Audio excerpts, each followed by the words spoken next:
Welcome back to Steve Robb Reviews. Today, 2015 Chevy Cruze 1.8 liter, and it's running horrible. So this is just a quick overview of a procedure that I do all the time on diagnosing a misfire. And for a lot of people that don't know what a misfire is, it's just actually one or more of your spark plugs not actually firing, and there's a reason for that. Majority of the time, it's either a bad spark plug or a bad coil. On this particular engine here, it's a whole coil pack. You just can't replace one coil, you got to replace the whole unit itself.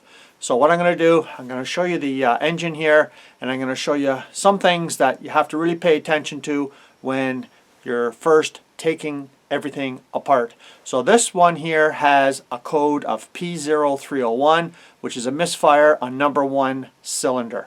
So what we're going to do is take a look and see what #1 cylinder actually is, and point out exactly how you interpret the data from your scan tool. And all you need is a little cheapy scan tool like this. You know, you don't have to spend a lot of money.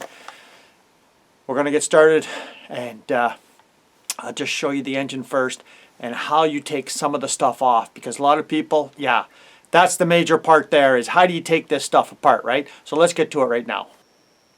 Okay, so the first thing I'd like to say is I took this off here. You can see there's an arrow, so this actually sat in here. You just slide it out like this and it comes off. But how do you actually get this off? And you could see that there's a track here, and the corresponding side is just a slot. So it just lifts right straight up.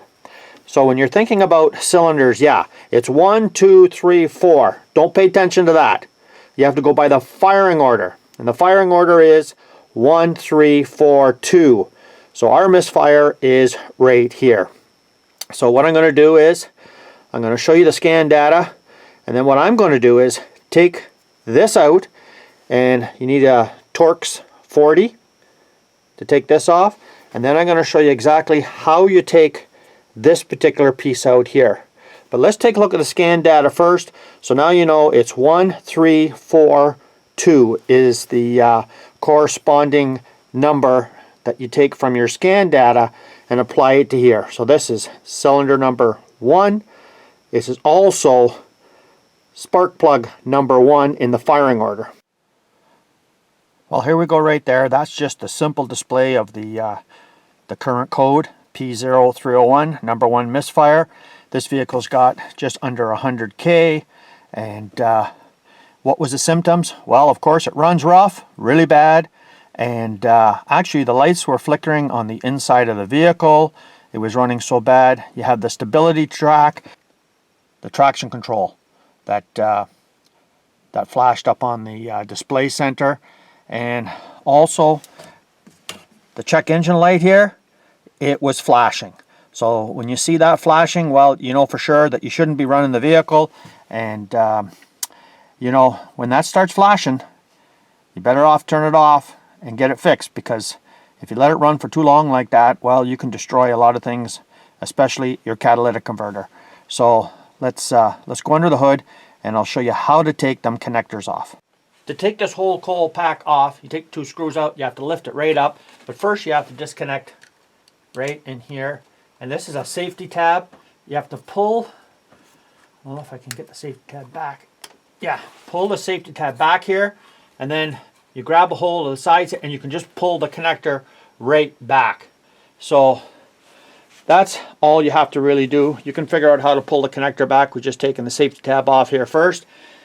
Now the whole idea behind this is we know that the misfire is from this cylinder #1, or #1 in the firing order.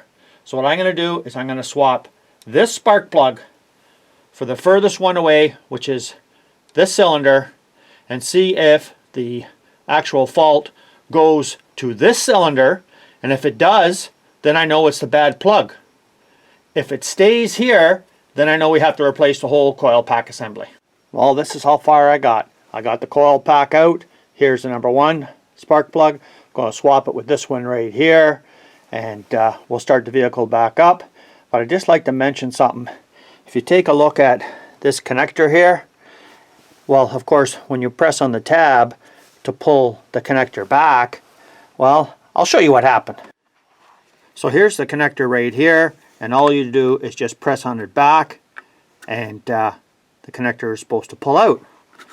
Well, you shouldn't have this connector in your hand.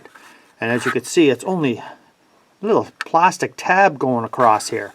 So this thing actually broke. First time it broke. I guess after 5 years it gets brittle. But this safety tab, well, I'm just going to leave it just the way it is. Put it back together, and I might jerry-rig something up to make sure that the coil, wire can't fall off anyway, which I doubt it could. But that's something you might run into. First time I press on this to pull it back, you can see where you're supposed to press on it right here with these 3 little slots, and it just falls apart. Isn't that dandy? Okay, so there you go right there. I erased the original code, started it up just for a bit, and I'll show you what it looks like when it starts up. But the original code is back, so by swapping the spark plugs did nothing. It is the coil pack itself. So I'll just briefly start it up. I'm inside my garage here now, and so I can't really run it for long. But that's what you could expect to see on your dash as well. And you see, there are the lights that are going to be flashing. That's what you're going to see when you see a misfire right there. So it looks like it's getting a new coil pack. Okay, here's the moment of truth. That light goes out, the problem's fixed. I'll take you out underneath the hood and show you how I fix that connector on the coil pack. And I'll explain a couple other things that I just kind of ran over slightly that might be helpful. But let's get to it. Let's start it up.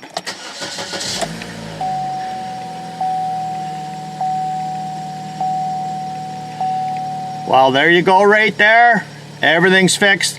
That's just a seatbelt warning light. Okay, so how I fixed that connector was I just went underneath the first post there, and then I brought it up underneath and just used one of these cable ties just to hold it on. You don't have to go gorilla tight on it or anything, but that's pretty much it right there, and I don't think that'll ever fall off again. Well, before I take you over to the bench, I just thought I'd let you know that this particular coil pack, well, there's a lot of other faults that could happen to your vehicle. Like you could have one of your connectors here not making contact, or even a mouse or something further downstream has chewed the wire.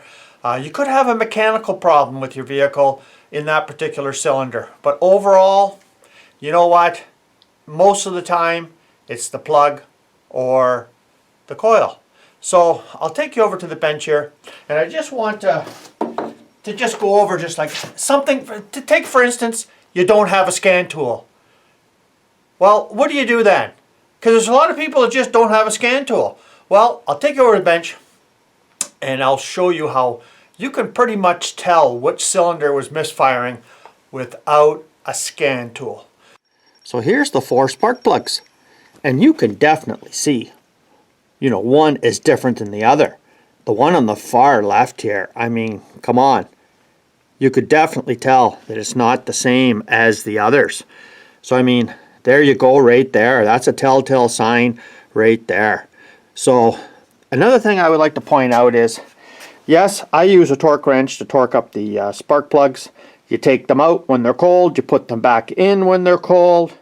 And this is a great little tool here. You can use a rubber hose, but this just fits on the outside of the spark plug here. So when you put it into the spark plug tube itself, well, you're not just relying on the grip of your spark plug socket, because if it falls down, well, guess what? Your spark plug is now, probably going to move the gap at the end here and might be damaged even. So what I did is I put in these spark plugs here that came with the kit. They're not AC Delco, but I did get the genuine GM part. Now I bought these all off of Amazon, and I have nothing to do with Amazon, but I will tell you something. This coil was $141 off of Amazon, the new one, exactly same replacement, and it was $268 at the dealer. So for me it was a no-brainer. I don't know why the dealer charges so much more. It's the exact same part. It's even shipped in the same shipping box that you would get at the dealer. So, you know, there's a good tip right there. But overall, what would I say about doing this job, and what kind of a skill level do you have to do something like this? You know what, for most people, just basic hand tools and a service manual is nice. If you got like a Haynes or a Chilton's manual, they're 15 bucks or whatever. You know what, it's well worth the time just to buy it and go through it so you can see, you know, exactly what the torque level was. This one here was 18 foot-pounds. But when you're thinking about doing a job like this, do you have to have a torque wrench? Absolutely not. In my experience, you just don't go crazy tight on it, and I've never had a problem. But I just prefer to use the torque wrench. Do you have to have the scan tool? Well, the scan tool sure does tell you a lot. And it also tells you whether there's only one fault, or there may be two faults, there may be three faults. You never know, right? So I mean, for the price of a scan tool, it's very economical to get one. A lot of people are really, you know, dubious about even plugging it in or understanding how it all works. But at least if you were to take the spark plugs out, you could see, hey, there's something different with this first one compared to the other three, right? And that gives you a good general idea. And, you know, you can just, like I did, swap it over. But at that particular point, well, you ain't going to get the spark plug color to change because you swapped it over, right? I mean, that kind of stuff doesn't work. But I mean, if you just want to try, you know, doing this, you know, without a scan tool, it's going to be very difficult, I will tell you. So I mean, what's a scan tool like this worth? Maybe 40 bucks, 50 bucks. That's about it. How much it costs you to take this vehicle to your local garage? They're going to charge you 150 bucks just to look at it, more than likely. I mean, the whole coil pack was $141. So I mean, this is probably worth the investment just to see what's wrong with it. And in my situation, it was a simple misfire. I just needed a new coil pack. And, you know, I was very surprised though that that just first time this has ever been taken off and it snaps.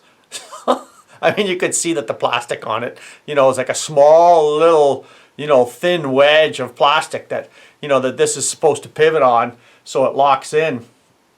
And all you have is this little safety tab at the end and this lock here, you know, and that lock, guys, I'm saying it's pretty cheesy, you know, but how often are these things supposed to be taken off and on? Well, generally, you know, a lot of times a coil pack is, man, it's meant to work for the life of the vehicle. So sometimes these things happen. So thanks for joining me here today. If you haven't seen this channel before, you're welcome to subscribe and watch some more, well, interesting videos on unique things that I do. Cheers.